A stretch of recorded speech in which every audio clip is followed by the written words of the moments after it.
Good day, everyone. I am Meranor Enriquez, and I am going to discuss the manuscript format elements. So, when we say manuscript format, it is the standardized way of presenting a play script so that it is professional, easy to read, and acceptable to theater companies, contests, publishers, agents, and other theater opportunities. So, when we say manuscript, it is the written version of a play, and it must be follow specific rules so that the actors, directors, and the stage crew can understand it clearly. And a manuscript format is the official layout that playwrights must use when submitting their work. So merong mga rules na dapat sundin. So hindi lang siya about the neatness of the paper, but also tinitignan din dito yung formatting like paper size, margins, spacing, page numbering, and the layout of the elements, making sure that the script is easy to read, easy to handle, and consistent with industry standards. So here are the things na dapat sundin when it comes to the sizes and the other formats. First is the paper size must be 8.5 by 11 inches, so which is the standard size that is used internationally for scripts. And also it is really important to have a proper margin, so the top and the bottom margin should about 1 inch, and the right margin should be also 1 inch, but in the left margin must be 1.5 inches. So bakit kailangan yung margin is alam natin? It's because the scripts are often bound or placed in folders. So yung extra space sa side can help prevent text from being hidden. Next is the page numbering begins on page 2, not on the page or not on the title page. So the numbers are placed on the upper right hand corner para mas madaling malocate ng directors and actors yung page during rehearsals. And also, just like the title page, the cast page is never numbered. So, hindi siya nilalagyan ng page number because a cast page is a special page that introduces the characters, so no need na siyang lagyan ng page number. So, by following these rules, syempre your manuscript will look professional and will be accepted by theater companies and contests. So now, here are the elements of the manuscript format. So these are essentials to follow in order to have an organized manuscript. So let's start with the title page. So the title page is the very first impression of your manuscript. So it must be neat, formal, and easy to read. So the rule that we need to follow when writing a title page is that the title must vertically centered on the page and written in all caps. So, makikita nyo dyan sa example natin na naka-all caps yung title, and below that is the name of the author or playwriter written in mixed case.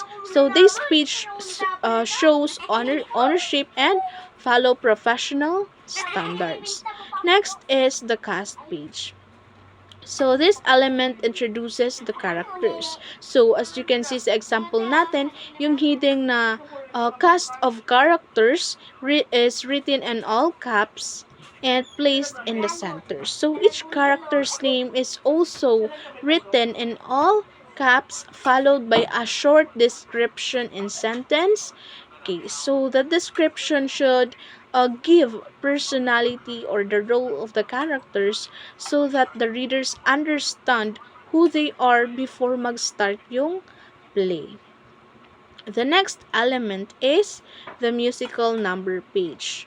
So this page naman lists all the songs in the musical and grouped by act. So just like sa other elements, heading must be written in all caps. So sa page na to, nakasulat lahat ng musical number. So as you can see, nakagroup siya by act and nakalagay din yung mga title ng song, which helps the directors, actors, and musicians know kung saan sila dapat ipapasok during the play.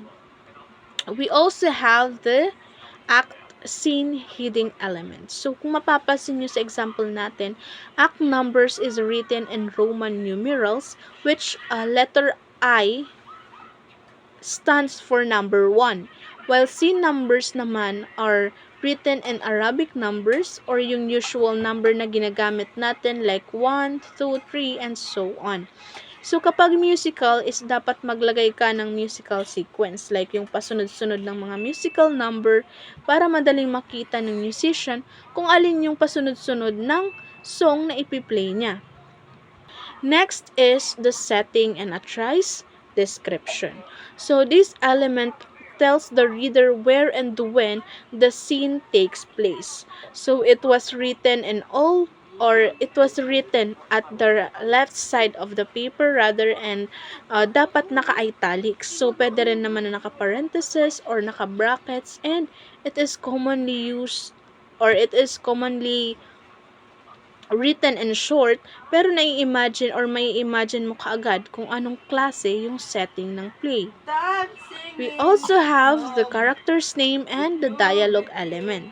So, the character names are always written in all caps para madaling makita, and sa baba niya is yung dialogue or the lyrics written in normal sentence case. So, this format makes it easy to identify kung sino yung nagsasalita and kung ano yung dialogue niya. And next is the stage directions. So, the stage directions guide the actor's movements, the emotions, or the technical cues. So, they must be short, clear, and either italicized or placed in parentheses. So, ito yung mga cues, or pag sinabi natin cues is timing. So, yung direction, like kung saan papasok and papesto yung mga actors sa play, they should be written in short phrase para pag binasa ng mga actors is mas madali nilang maisip kung ano yung gagawin nila. And the last one naman is the transition. So, the transition shows how one scene moves into the next. So, lighting has become the chief means of indicating the beginning and end of your play. So, typically, the lights up is understood as the direction at the opening of any scene, and the lights fade and blackout naman appear at the end of a scene or an act or the play. So, they are written in the center, italicized or bracketed, just like on the example.